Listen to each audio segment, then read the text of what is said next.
everyone, welcome to my channel Tansuman Classes. So class 8, you're most welcome. और आज हम पढ़ने वाले हैं ज्योग्राफी का चैप्टर नंबर 6 और वो है ज्योग्राफी का और नाम है चैप्टर का major crops and agriculture development. It means आज हम बहुत सारे क्रॉप्स के बारे में और एग्रीकल्चर डेवलपमेंट के बारे में डिटेल से रीड करने वाले हैं. इससे पहले मैं आपको एक बात बताऊं, आपके इतने प्यारे प्यारे कमेंट्स आते हैं और आप लोग जो हमें सपोर्ट कर रहे हैं उसके लिए मैं आपको सही में एक बात बताऊं, दिल से मैं थैंक यू बोलना चाहती हूँ, क्योंकि आपके सपोर्ट के साथ ही हम चैनल को आगे बढ़ा सकते हैं. और चैनल जैसे ही आगे बढ़ता है ना, उसकी खुशी वही होती है जब आप एग्जाम में अच्छे मार्क्स लाते हैं ना. सेम वही फीलिंग हमें भी आती है, क्योंकि जब आप हमें लाइक और सब्सक्राइब करते हैं ना, तो जो मार्क्स आप ऑब्टेन करते हैं एग्जाम में, जो खुशी आपको महसूस होती है, सेम एज वही खुशी हमें भी महसूस होती है.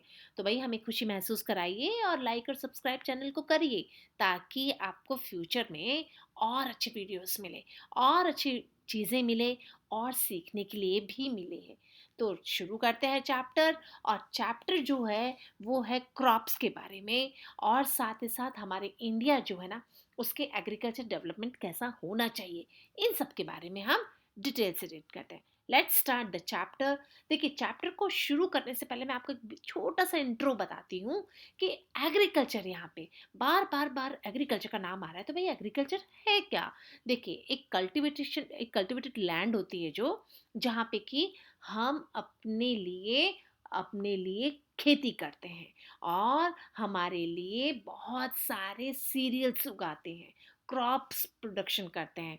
देखिए, पहले अगर मैं बताऊं, हमारी जो टोटल पॉपुलेशन है ना, उसका 2/3 पॉपुलेशन एंगेज्ड है एग्रीकल्चर में. It means total 10% to total land है ना, उसका हमारे कल्टीवेशन में काम होता है. उसको हम उगाते हैं, उस पर कुछ ना कुछ हम पैदा करते हैं. आप एग्रीकल्चर की बात करें तो इसमें देखिए, प्रिमिटिव जो हमने पुरानी खेती करी थी, जो कि हमने क्लास 6 में पढ़ा था कि लोग एक जगह से दूसरी जगह घूमते थे, फिर बाद में एक जगह जगह सेटल हुए, तो उन्होंने अपने लिए खेती करनी शुरू कर दी. और उसमें सिंपल टूल्स होते थे, फैमिली ही उसमें लगी रहती थी, प्रोडक्टिविटी थोड़ी सी लो होती थी, और टोटली डिपेंड करते थे नेचर पे. बट राइट नाउ, आज के समय की बात करें तो देखिए, कमर्शियल जो फार्मिंग है ना, वो बहुत ज़्यादा होने लग गई है. और कमर्शियल फार्मिंग है, दैट मीन्स वहाँ पे लेबर बहुत ज़्यादा है, इसमें नए नए टूल्स यूज़ करे जाते हैं, और commonly done by the machinery also, है ना. ज़्यादा डिपेंड करती है मशीनरी पे, एक्स्ट्रा इनकम होती है, और नेशनल और इंटरनेशनल मार्केट में इसकी सेल भी होती है. इन्हीं सब के बारे में अगर हम डिटेल में रीड करें तो इसमें प्लांटेशन भी शामिल होता है ना. And plantation is also a type of commercial farming. तो आज शुरू करते हैं चैप्टर, और चैप्टर है रिलेटेड टू एग्रीकल्चर. तो लैंड की बात अगर हम करते हैं, पहले तो देखिए, मैं आपको एक बात बताऊं, जहाँ पे मैं अंडरलाइन करती हूँ ना, तो you also underline the lines, because क्योंकि वो एक नोट्स का काम करेंगे. लास्ट टाइम में जब एग्जाम टाइम आता है ना, तो आप अगर ये अंडरलाइन करे हुए भी रीड करते हैं ना, तो आपको चैप्टर समझ में आ जाएगा. So you should underline the lines. शुरू करते हैं चैप्टर. लैंड जो है under cultivation in the world is limited. आप सबको पता है, जो हमारा कल्टिवेशन लैंड है ना, वो लिमिटेड है. और वो लिमिटेड है क्योंकि हमारे पास लैंड तो उतनी ही है, हम उसको बढ़ा नहीं सकते. तो 10% टोटल जो लैंड सरफेस एरिया है, वहां पे कल्टीवेशन होता है.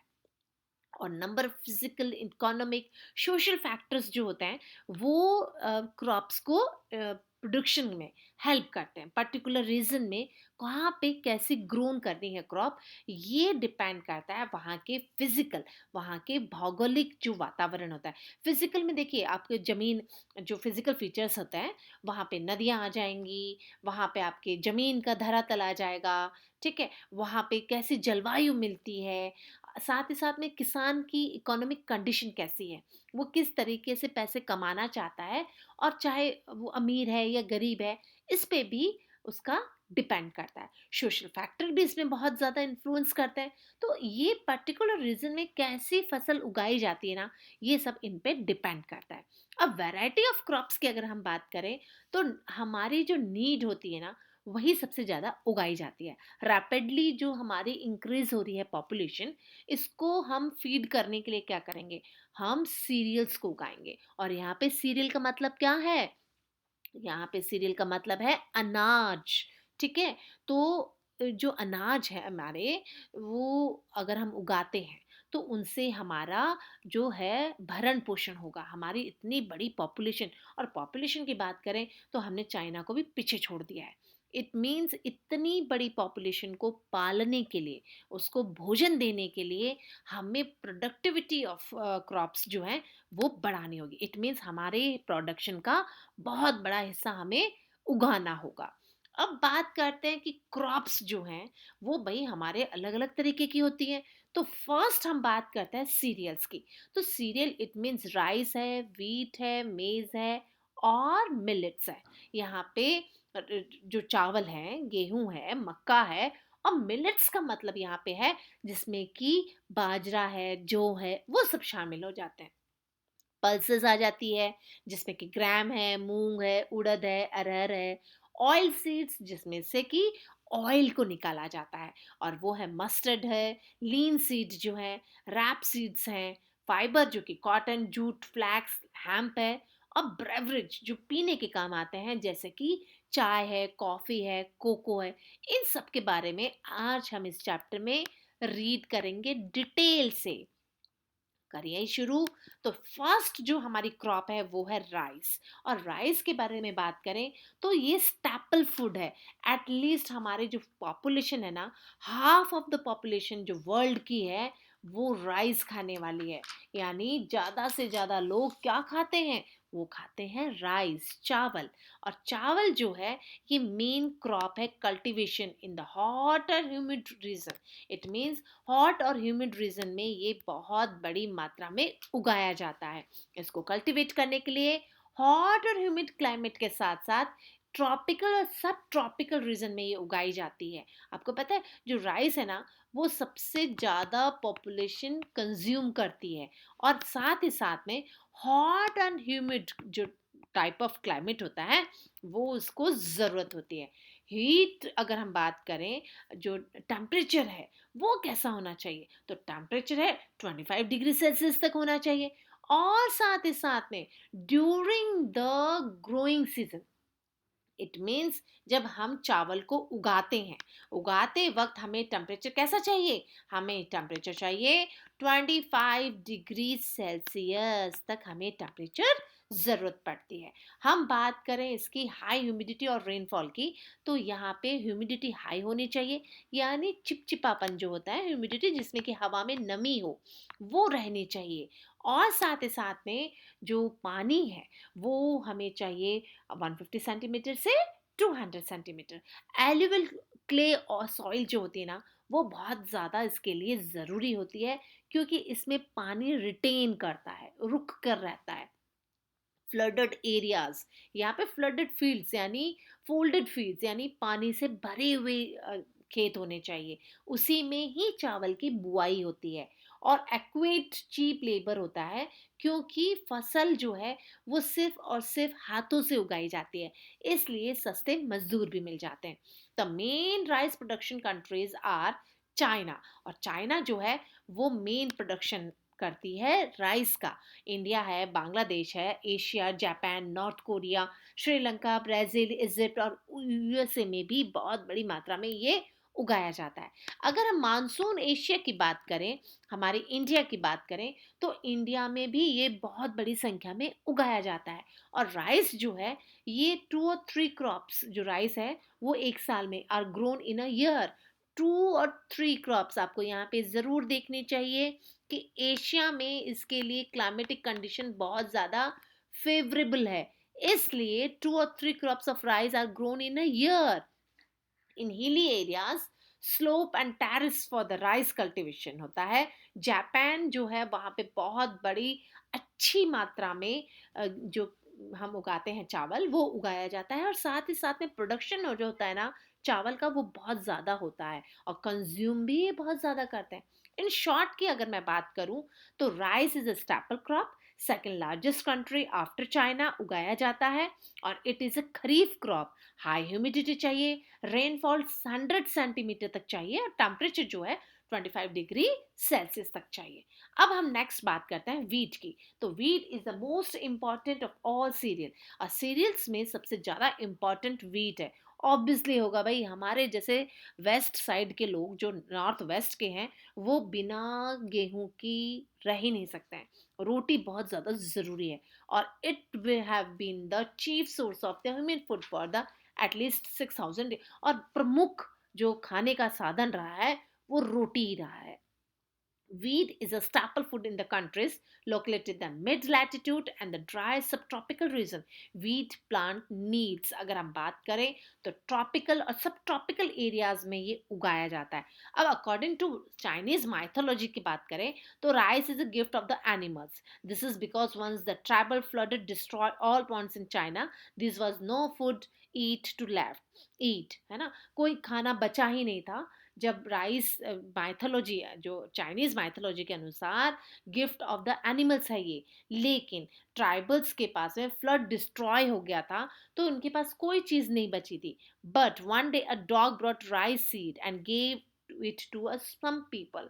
लोगों को उससे हाथ आ गया जो चावल है, and the people planted the rice seeds and they soon had enough rice to feed everyone. उसी की वजह से लोगों को चावल मिलता गया। एक माइथोलॉजी, लोगों का अनुमान है, लोग विश्वास करते हैं इसमें। अब बात करते हैं वीट की। तो वीट के लिए रोलिंग और अनडल्टिंग प्लेन एरिया चाहिए, मॉडरेट टेम्परेचर चाहिए जो कि 15 डिग्री सेल्सियस तक है, moderate rainfall 20-75 centimetre during the growing season. उगाते वक्त इसके लिए मॉडरेट रेनफॉल चाहिए, और साथ ही साथ में जब ये पक जाता है तो ब्राइट और सनी उसके लिए वेदर की ज़रूरत पड़ती है at the time of harvest, कटाई के समय में। वेल ड्रेन्ड लूमी सॉइल चाहिए, बट ब्लैक सॉइल जो होती है ना, उसमें जो एक्सलेंट क्रॉप उगती है ग्रेन की, उसका तो कोई मुकाबला ही नहीं है। इट मीन्स जो ब्लैक सॉइल होती है ना, उसमें एक्सलेंट क्वालिटी ऑफ ग्रेन मिलता है। यानी हमारे यहाँ पे वेल ड्रेन्ड लूमी सॉइल पर तो उगता ही है, लेकिन ब्लैक टाइप ऑफ सॉइल होती है उसमें एक्सीलेंट क्वालिटी उगती है। और वीट जो है 230 मिलियन हेक्टेयर जो अगर हम बात करें तो उसमें उगाया जाता है, as compare to 165 hectare under the rice. So main wheat production की बात करें तो टेम्परेट ग्रासलैंड्स में ये सबसे ज़्यादा उगाया जाता है, जिसमें शामिल है और यूएसए है, रशिया है, कनाडा है, ऑस्ट्रेलिया है, चाइना है, अर्जेंटीना है, यूक्रेन, साउथ अफ्रीका। इंडिया की बात करें तो इंडिया में पंजाब है, हरियाणा है, उत्तर प्रदेश है during the winter season, and wheat is also an important crop in the international trade। जो गेहूं है ना, इसका इंटरनेशनल ट्रेड भी होता है, व्यापार भी होता है। हम बात करें तो इन शॉर्ट की अगर हम बात करें तो wheat is a rabi crop, second most important crop है, cereal crop. North west part of India में, north and north west part of India में बहुत बड़ी संख्या में ये उगाया जाता है। कूल ग्रोइंग सीजन चाहिए, 50 to 75 सेंटीमीटर इसके लिए एनुअल रेनफॉल चाहिए, ह्यूमिडिटी चाहिए। गंगा सतलुज जो प्लेन एरिया है, वहाँ पे एलुवल सॉइल जो होती है उसमें बहुत अच्छे से ये उगता है। लेकिन black soil is good for the cultivation, और ब्लैक सॉइल भी इसके लिए बहुत ज़्यादा अच्छी मानी जाती है। अब नेक्स्ट बात करते हैं हम मेज़ की। तो मेज़ जो है ना, यानी मक्का, मक्का अगर हम बात करें, it is originated in the Latin America. ये लैटिन अमेरिका से शब्द मिला है हमें, और ये इसका मतलब है कि ये वहाँ पे बहुत बड़ी मात्रा में उगाया जाता होगा। और मेज़ है कि ये एक स्टेपल फूड है लैटिन अमेरिका का। यानी भैया अमेरिकन जो लैटिन अमेरिका के लोग हैं, वो बहुत बड़ी संख्या में इसको कंज्यूम करते हैं, और यूरोप से ही ये इंट्रोड्यूस हुआ है। और बात करें कॉर्न की, तो कॉर्न जो है ना, अमेरिकन बहुत ज़्यादा खाते हैं। High heel area per hectare में बहुत बड़ी संख्या में ये प्राप्त भी किया जाता है। एंड 15% जो होता है ना, मोर देन वीट, इसका प्रोडक्शन होता है। इसके लिए हमें क्या क्या ज़रूरत है, तो देखिए, अनडेल्टिंग रिलीफ फीचर्स चाहिए, मॉडरेट टेम्परेचर चाहिए, अबाउट 20 डिग्री जो सेंटीमीटर होता है डिग्री सेल्सियस, इसके लिए टेम्परेचर चाहिए, मॉडरेट रेनफॉल चाहिए। मॉडरेट का मतलब यहाँ पे 50 to 100 सेंटीमीटर फ्रिक्वेंटली शावर चाहिए। वेल ड्रेन डीप और फर्टाइल सॉइल की जरूरत पड़ती है।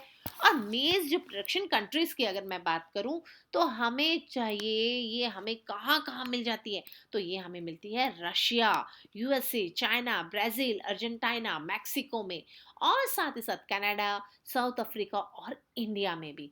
और यूएसए की बात करें, तो USA is the largest producer and accounts of half most of the total production का यहीं पे ही उगाया जाता है। यानी यूएसए जो है ना, वो बहुत बड़ी मात्रा में मक्के का उत्पादन करता है।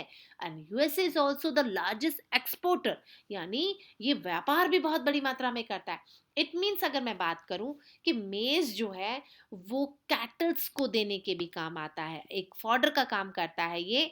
और उससे क्या होता है, उससे बहुत अच्छा प्रोडक्शन भी हाथ आता है। कैटल्स हैं, पिग्स हैं जो अर्जेंटीना, साउथ अफ्रीका में, वहां पे फॉडर भी इसी से ही मिलता है।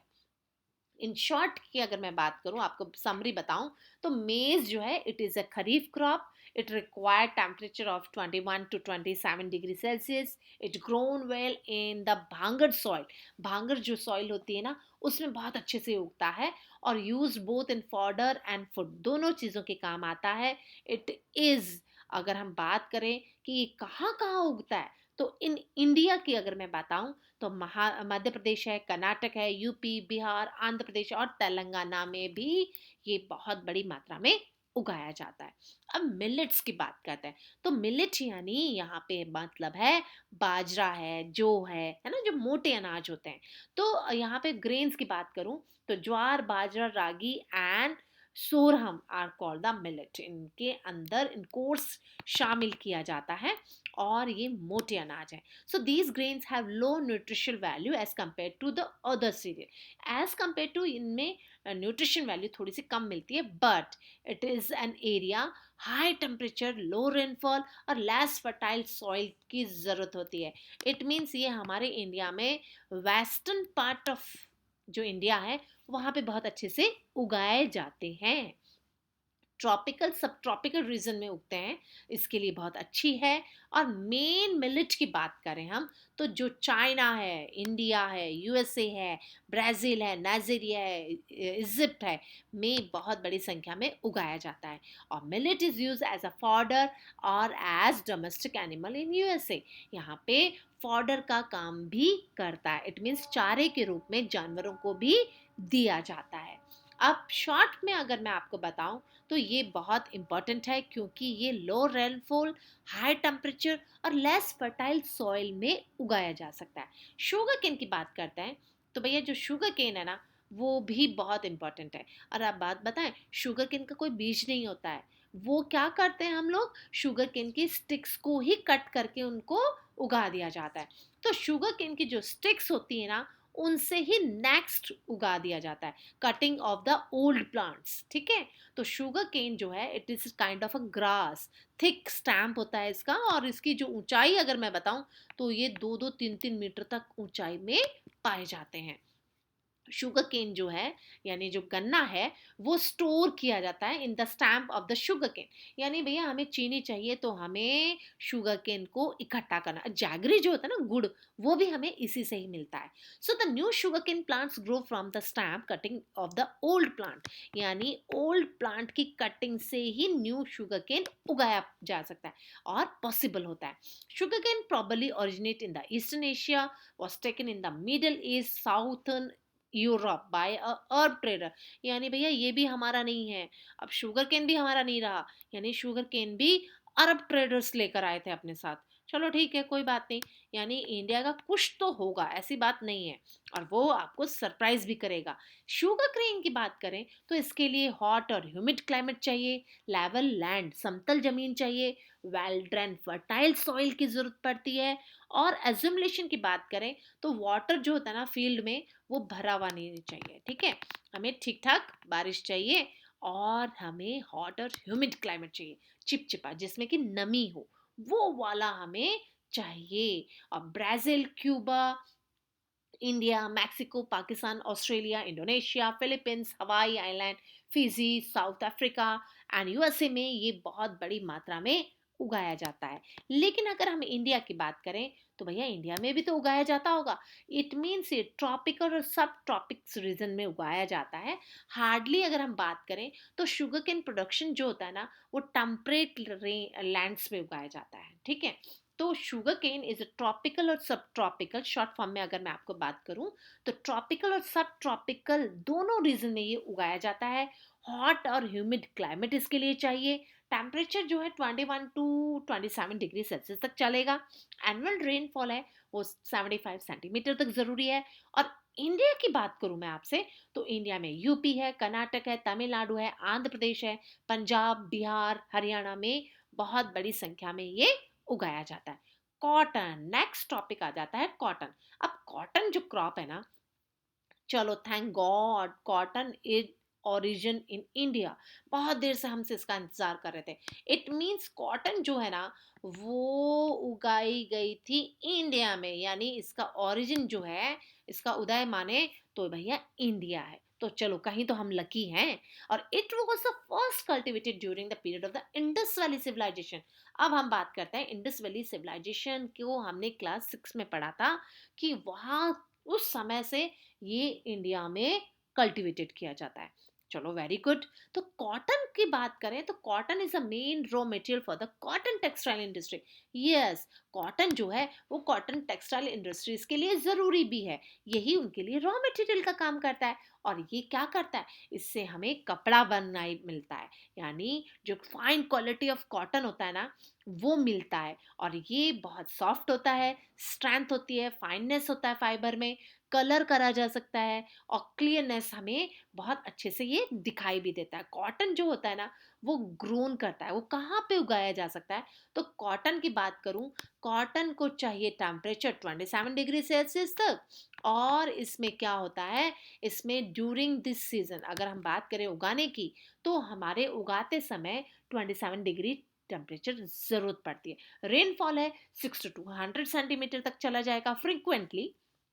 फर्टाइल सॉइल चाहिए, वेल ड्रेन सॉइल चाहिए, capable retaining the moisture. It means जो फसल है ना, उसको मॉइस्चर चाहिए ही चाहिए। और ब्लैक कॉटन सॉइल इसके लिए बहुत ज़्यादा अच्छी मानी जाती है, जो कि डेक्कन प्लेटू में होती है। अब हम बात करते हैं ब्लैक सॉइल की। तो देखिए, आंख बंद करके लिख दो डेक्कन प्लेटू, ठीक है। अब ड्राई क्लियर सनी वेदर चाहिए। क्यों चाहिए, जब पकता है ये, जब कटाई जब इसकी होती है, उस समय सूरज की तापमान जो होता है ना, वो बहुत मस्ट है। यानी इसके लिए पकते समय सूरज साफ होना चाहिए, फ्रॉस्ट फ्री। 210 जो है दिन अगर मैं बात करूं, तो इसके लिए बहुत ज़्यादा ज़रूरी है कॉटन के लिए, ठीक है। अब जो मेन कॉटन प्रोडक्शन की बात करते हैं हम, तो कॉटन प्रोडक्शन की बात करें तो Brazil, China, USA, India, Pakistan, Brazil, Egypt, Sudan, Mexico, Uzbekistan में बहुत बड़ा प्रोडक्शन किया जाता है। And cotton are usually grown in small farms. Thank God ये छोटे खेतों में भी उगाया जाता है, ताकि छोटे किसान इससे फ़ायदा ले सके। लेकिन बहुत बड़ी बड़ी मशीनरी भी यूज़ होती है, जो कि यूएसए में है। And it is grown in the large straits of the machine is widely used, जहाँ पे कि बहुत बड़ी संख्या में मशीनों का यूज होता है। आपको एक बात बताएं कि अगर शॉर्ट फॉर्म में हम बात करें तो खरीफ क्रॉप है कॉटन। हाई टेम्परेचर चाहिए, लाइट रेनफॉल चाहिए, 210 फ्रॉस्ट फ्री डेज चाहिए, ब्राइट सनशाइन चाहिए इसको ग्रोथ के लिए। वेल ग्रोन इन ब्लैक कॉटन सॉइल में उगती है। और हम इंडिया की बात करें तो डेक्कन प्लेटू रीजन है, वहाँ पे बहुत अच्छी मात्रा में ये उगाया जाता है। गुजरात, एमपी, कर्नाटक, आंध्र प्रदेश, हरियाणा, पंजाब में बहुत बड़ी मात्रा में उगाया जाता है। अब जूट की बात करते हैं। देखिए, जूट जो है ना, वो गोल्डन फाइबर के नाम से जाना जाता है। आपको यहाँ पे वन मोर क्वेश्चन एक बनता है कि भैया गोल्डन फाइबर किसे कहते हैं। आंख बंद करके लिख दो कि जूट को बोला जाता है। क्यों बोला जाता है? क्योंकि देखिए jute is called a brown paper of the wholesale trade. It is mostly use to make packing material. Packing material को पैक करने के काम में जूट का इस्तेमाल होता है। और it is the cheapest fibre which can be dried but not easily bleach. बहुत इजीली इसको कलर करा जा सकता है बट इसको ब्लीच करने में थोड़ा दिक्कत होती है। अब जूट जो है ना, well grown in the warm and wet climate. Jute को वेट एंड वार्म क्लाइमेट की जरूरत होती है। ठीक है, तो हमें एक बात बताएं, जूट के लिए एलुवियल सॉइल चाहिए, रिच सॉल्ट चाहिए, सुटेबल होता है इसके लिए, और साथ ही साथ सॉरी डेल्टा वाले एरिया में बहुत ज़्यादा अच्छे से उगाया जाता है। और कल्टीवेशन जो है, फ्लडेड एरिया जहाँ पे कि बाढ़ आती है, पानी भरा रहता है, उस एरिया में ये बहुत अच्छे से ग्रोन होता है। जूट इज यूजली सोन इन मार्च और अप्रैल। और ये कौन से महीनों में उगाया जाता है? ये उगाया जाता है भैया मार्च टू अप्रैल। और बात करें इसके स्टैम्प कटिंग की, तो ये होता है stem cutting August to September. It means jute जो है ना, वो अगस्त से सितंबर के बीच में कट कर दिया जाता है। और जूट जो है, इसके लिए लेबर की जरूरत होती है कटाई के लिए। ठीक है, काटते समय लेबर बहुत बड़ी मात्रा में जरूरत पड़ती है। और it is grown densely populated tropical areas where it is grown. The main jute production countries की बात करें तो इंडिया में सबसे ज्यादा जूट होता है। और बांग्लादेश है, ब्राजील है, ताइवान है, चाइना है, थाईलैंड है, और मलेशिया में भी साथ में होता है। लेकिन इंडिया में अगर हम बात करें तो Bangladesh are the leading jute production producer in the world. India और जो बांग्लादेश है ना, ये दो ही एक ऐसे जगह है जहाँ पे कि बहुत बड़ी मात्रा में जूट का प्रोडक्शन होता है। इन शॉर्ट टर्म में अगर मैं बात करूं तो jute is a golden fibre and well drained areas में चाहिए, फर्टाइल सॉइल चाहिए, हाई टेम्परेचर रिक्वायर्ड होता है for the growth. It is use in making Ghani bags होते हैं, मैट्स होते हैं, रोप्स होता है, कारपेट्स बनाने के काम आता है। और वेस्ट बंगाल, बिहार, उड़ीसा, मेघालय में तो उगता ही है। लेकिन इंडिया के साथ साथ बांग्लादेश में भी बहुत बड़ी मात्रा में प्रोडक्शन होता है। अब हम बात करते हैं टी की। तो देखिए टी प्लांटेशन के आपको यहाँ पे एक पिक्चर भी दिया हुआ है। और बात करते हैं टी की, तो भैया जो चाय है ना, उसके बिना इंडिया में कोई काम हो ही नहीं सकता। कोई भी मेहमान आए तो चाय, कोई भी रिश्तेदार आए तो चाय। It means it is prepared from the leaves of the tropical shrubs which is a native of to the hill slopes of monsoon Asia. यानी भैया ये पत्तियों से बनती है चाय। ठीक है, और जो झाड़ियाँ होती हैं, जो स्hrubs होते हैं, है ना, उनसे होता है ये। ठीक है, छोटे छोटे पौधे जो होते हैं तो उनके, अगर हम बात करें चाय की, तो भैया मानसून एशिया में उगाया जाता है। इट मीन्स भैया बारिश तो इसको चाहिए। लेकिन it is cultivation properly originate in the Changjiang valley of China. भैया ये भी चाइना का नाम आ गया। तो यानी ये चाय जो है वो चाइना से आई है। लेकिन T is a popular drink. It is most of the British लोग इसको बहुत ज़्यादा पीना पसंद करते थे, ठंड वाले एरिया में जो लोग रहते हैं। और T is a beverage crop grown in the plantation. और इसका प्लांटेशन होता है, पौधा होता है इसका। और tea plants need sloping land to avoid water logging. इसमें पानी नहीं रुकना चाहिए, क्योंकि पानी रुकने से उसकी जड़ें जो हैं वो सड़ और गल जाएंगी। तो वाटर लॉकिंग होना ही नहीं चाहिए। टेम्परेचर जो है वो 25 डिग्री सेल्सियस तक चाहिए। सुटेबल रेनफॉल चाहिए जो कि 250 सेंटीमीटर तक भी होनी चाहिए थ्रू आउट द ईयर। यहाँ पे वेल ड्रेन्ड फर्टाइल सॉइल होनी चाहिए, डीप वेल ड्रेन्ड। ठीक है, यानी इसके लिए सॉइल तो फर्टाइल चाहिए ही चाहिए। हमें साथ में इसके लिए टेम्परेचर चाहिए 25 डिग्री सेल्सियस तक। ठीक है, अब चाय की बात करें, देखिए डिस्ट्रीब्यूशन ऑफ क्रॉप्स हमें यहाँ पे देखना चाहिए। ये देखिए ब्राउन वाले जो हैं, ये सब क्या है? ये सब है कॉटन। ये शुगर केन ग्रीन वाले। ठीक है, और साथ में डार्क ब्राउन जो दे रखा है ये, yes look at this, Bangladesh और है ना, यहाँ पे जूट बहुत बड़ी मात्रा में होता है। तो आप इसकी भी प्रैक्टिस फॉर द एग्जाम जरूरी है ना, आप करिए इसकी। अब बात आती है चीप लेबर चाहिए। क्यों चाहिए? जो कि पत्तियां होती है ना चाय की, वो तोड़ने के लिए हमें मजदूर की जरूरत होती है। क्योंकि भाई मशीनों से तो कटिंग नहीं हो सकती, क्योंकि ये पत्तियाँ होती हैं, तो इनके लिए ज़्यादा से ज़्यादा लेडीज़ जो होती है ना, वो उन पत्तियों को तोड़ती है, ऊपर के जो कच्चे पत्ते होते हैं। तो tea packing is a skilful job where required patience and judgement, जिसमें बड़े पेशेंस की ज़रूरत होती है। भैया एक-एक पत्तियाँ तोड़-तोड़ के इकट्ठा करना, बहुत ज़्यादा पेशेंस चाहिए। तो it is usually done by the woman, इसीलिए ये वुमन्स के द्वारा कराया जाता है। So two tender leaves and a bud are usually plucked from each stem. Her stamp से प्लक किया जाता है, ऊपर से तोड़ा जाता है कच्ची पत्तियां जो होती हैं। And the packing of the season is March two December in India. Tea's leaves is plucked once in a fortnight, while in China the tea leaves are plucked 3 or 4 times in a year. यानी हमारा जो India में है वो तोड़ा जाता है, वो फोर्थ नाइट पे, है ना, फोर्थ नाइट पे तोड़ा जाता है। लेकिन जो चाइना है वहाँ पर तो 4 टाइम्स इन अ ईयर तोड़ा जाता है। अब मेन टी प्रोडक्शन की बात करें तो चाइना है, India, Sri Lanka, Kenya, Japan, Bangladesh, और साथ ही साथ में यहाँ पे इंडोनेशिया में भी ये बहुत बड़ी मात्रा में होता है। और मॉडर्न मशीन्स भी आजकल यूज करी जाने लगी हैं, और रोलिंग फार्मिंग जो है वो भी शुरू हो गई है। और इट इज रिक्वायर अगर फेवरेबल कंडीशंस बात करें तो टी जो है, यानी ब्रिटिशर्स ने आदत डाल दी हमें पीने की। वार्म और मॉइस्ट क्लाइमेट की जरूरत होती है, फ्रॉस्ट फ्री क्लाइमेट चाहिए, लेबर बहुत बड़ी मात्रा में चाहिए, क्योंकि लेबर से ही कटाई होती है और लेबर से ही पैकिंग होती है। प्लग करा जाता है, कच्ची पत्तियों को तोड़ा जाता है। और इंडिया में असम की चाय है वो बहुत फेमस है, दार्जिलिंग की चाय भी बहुत ज़्यादा फेमस है। अब हम बात करते हैं कॉफ़ी की। भैया कॉफ़ी भी पीने के काम आएगी, और कॉफ़ी है तो हम बात करते हैं नेटिव, अगर हम बात करें तो ये इथोपिया से आई है। तो the coffee plant is native of the highlands of the southern Ethiopia. ठीक है। और बात करें कि coffee has been drive from the highlands district of the Kaffa, it means the first found.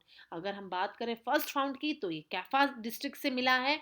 और coffee is now a popular drink, आजकल बड़ी famous हो गई है भाई कॉफी, है ना। तो coffee powder is obtain by the grinding on roasted coffee beans और बेरीज, यानी भैया बीज को रोस्ट करा जाता है और उसके बेरीज को रोस्ट करके, ग्राइंड करके बनाया जाता है, पीस के बनाया जाता है। It is widely cultivated on the lower hill slopes of the tropical regions में, जिसमें कि एवरेज टेम्परेचर की बात करें वो चाहिए हमें 22 degree Celsius, and one rainfall 250 centimetre.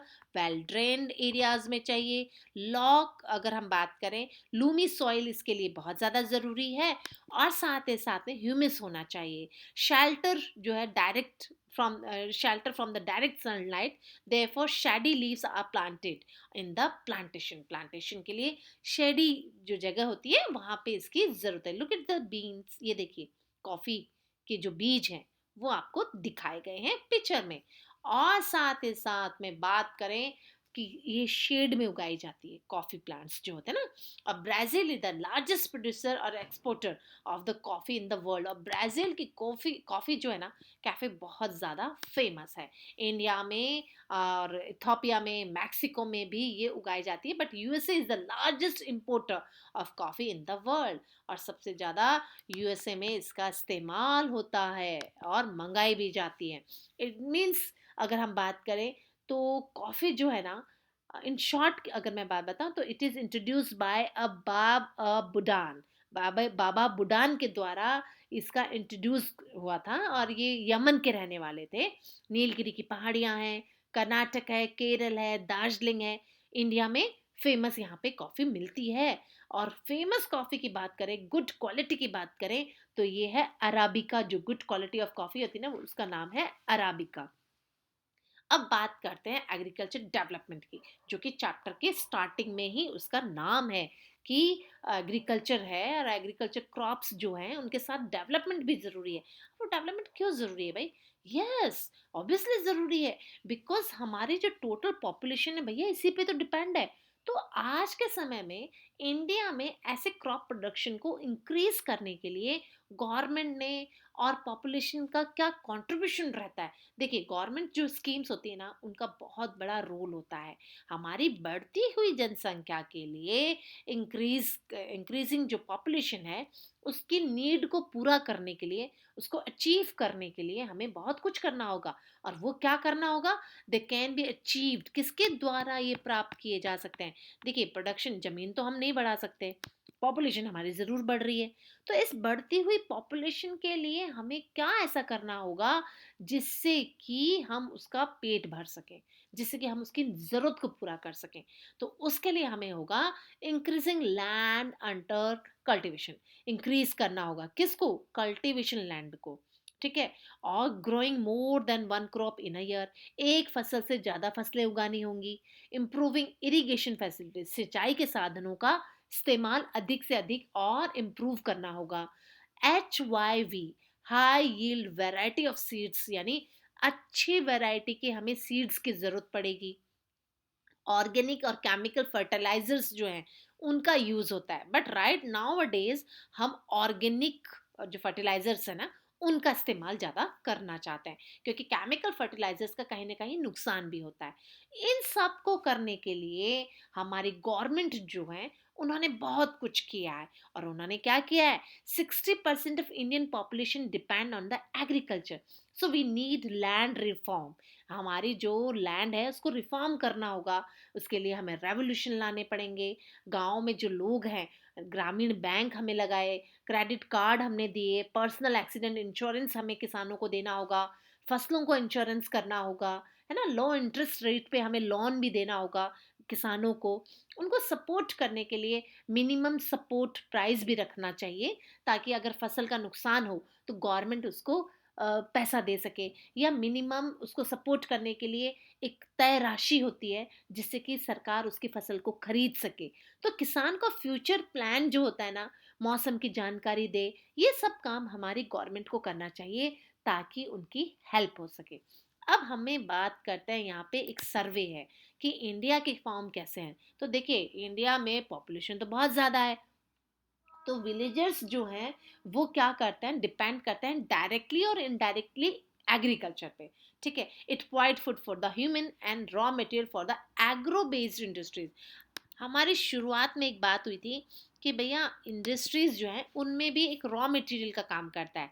कैसे काम करता है, अभी हम आपको बताते हैं। We have selected a farm in the Ganga plains where the land is level and fertile.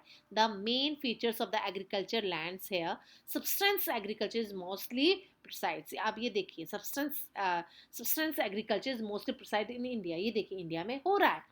अब मैं आपको बताऊं, farmers family consume almost of the entire production for the little और no surplus to sell in the market.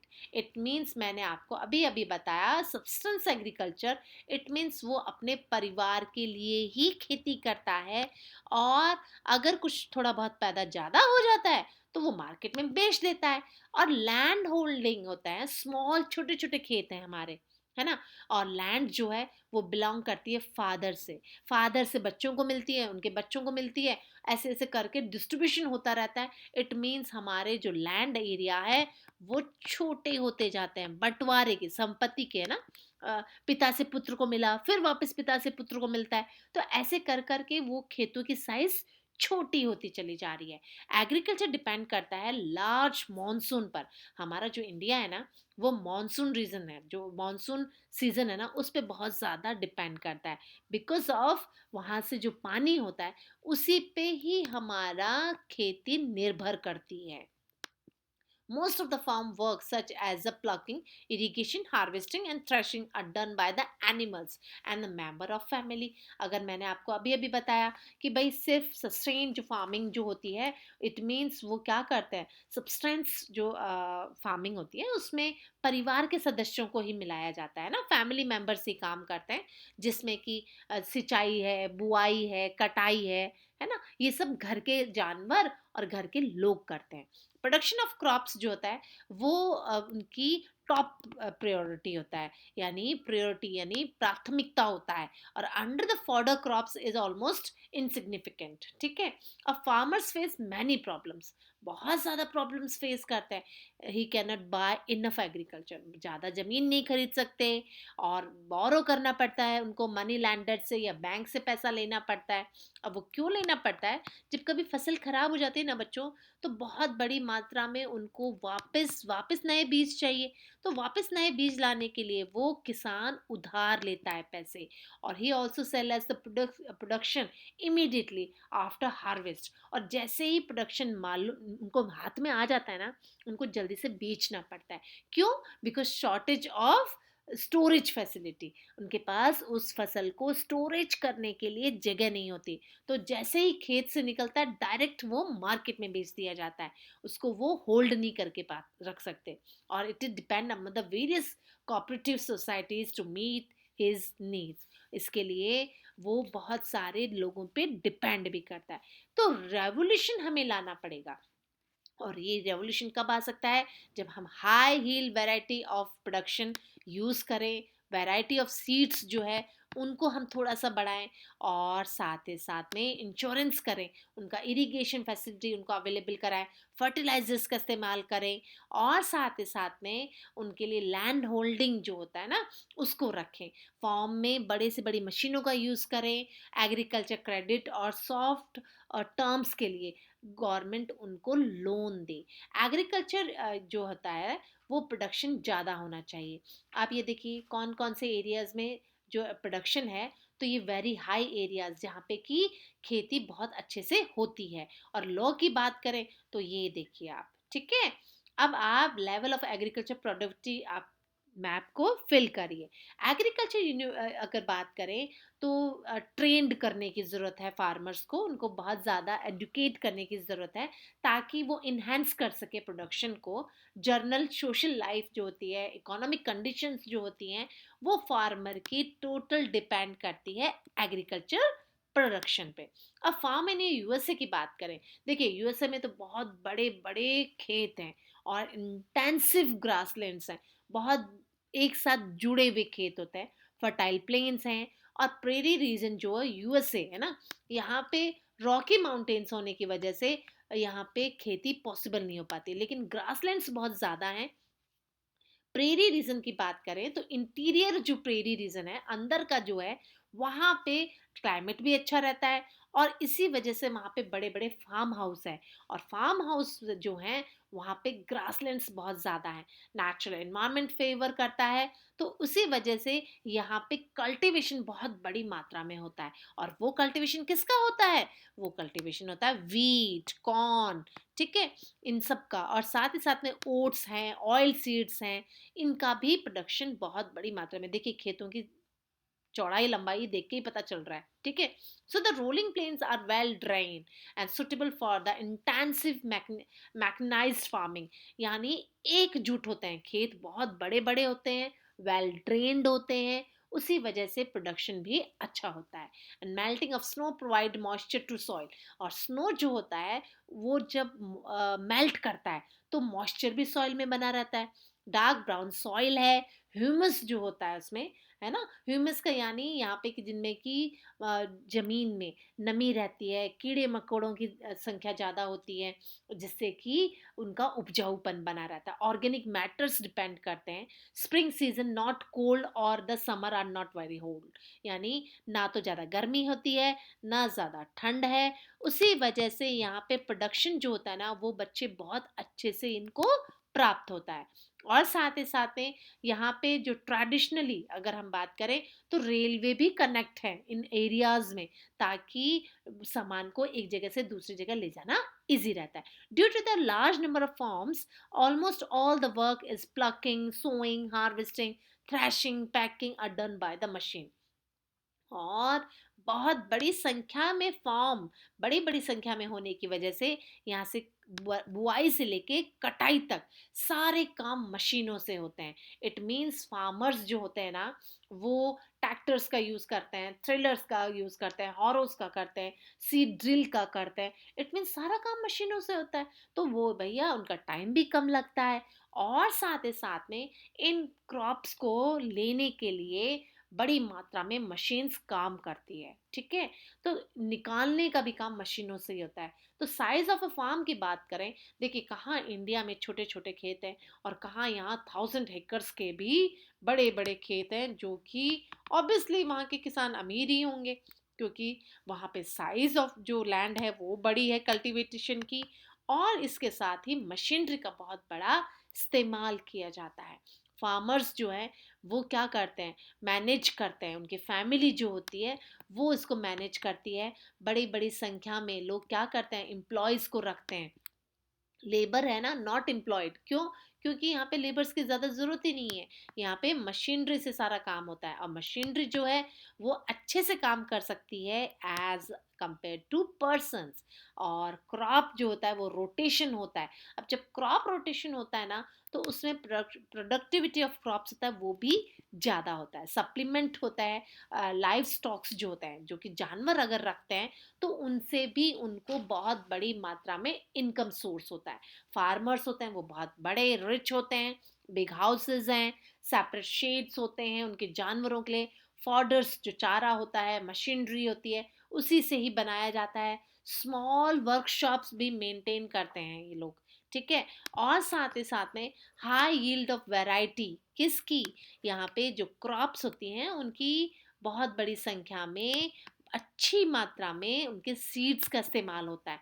इसी वजह से हर Hector पे moderate हमारी क्या मिलती है, फसल मिलती है, और बहुत ही अच्छी मिलती है।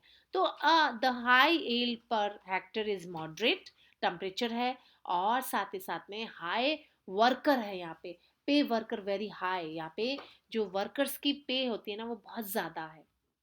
दैट्स वाई यहाँ पे वर्कर्स बहुत अमीर होते हैं, and farmers earn enough money to maintain a high standard of living. इसी वजह से as compare to Indian farmers ये थोड़े से रिच होते हैं। तो आई होप आप सबको ये चैप्टर बहुत इंटरेस्टिंग और बहुत ही अच्छा लगा होगा, समझ में भी आया होगा। अगर फिर भी आपको कहीं डाउट लगता है, please write in a comment box. और आपको ये चैप्टर कैसा लगा, लाइक और सब्सक्राइब करना ना भूलें। ज़रूर लाइक और सब्सक्राइब करें। Thanks for watching. Thank you. Good day.